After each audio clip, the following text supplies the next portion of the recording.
Music by Aman Rock.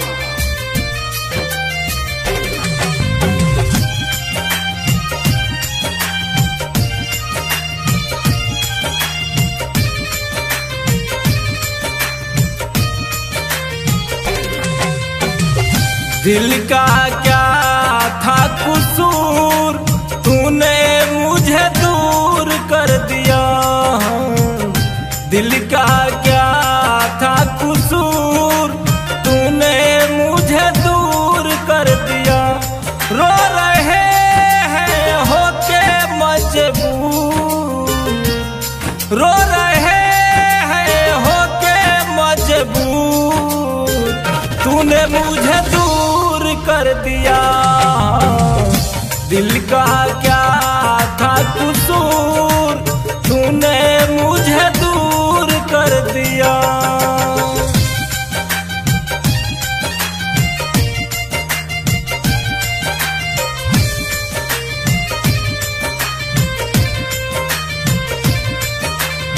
Music by Aman Rock.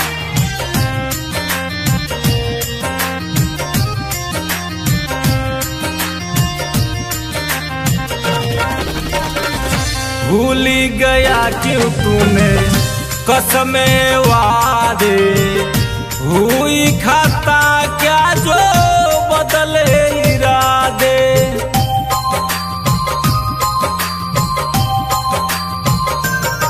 हाँ, भूल गया क्यों तूने कसमे वादे, हुई खाता क्या जो बदले इरादे।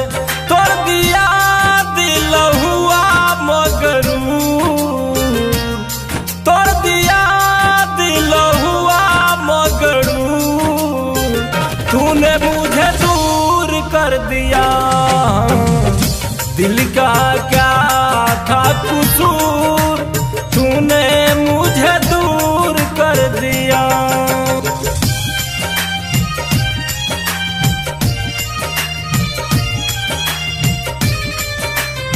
Music by Aman Rock.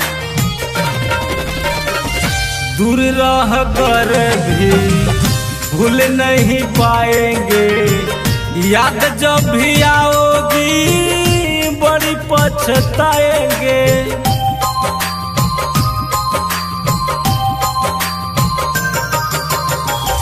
दूर रह कर भी भूल नहीं पाएंगे, याद जब भी आओगी बड़ी पछताएंगे। कैसा है सतेंद्र तेरा फितूर, कैसा है अमर तेरा फितूर, तूने मुझे दूर कर दिया।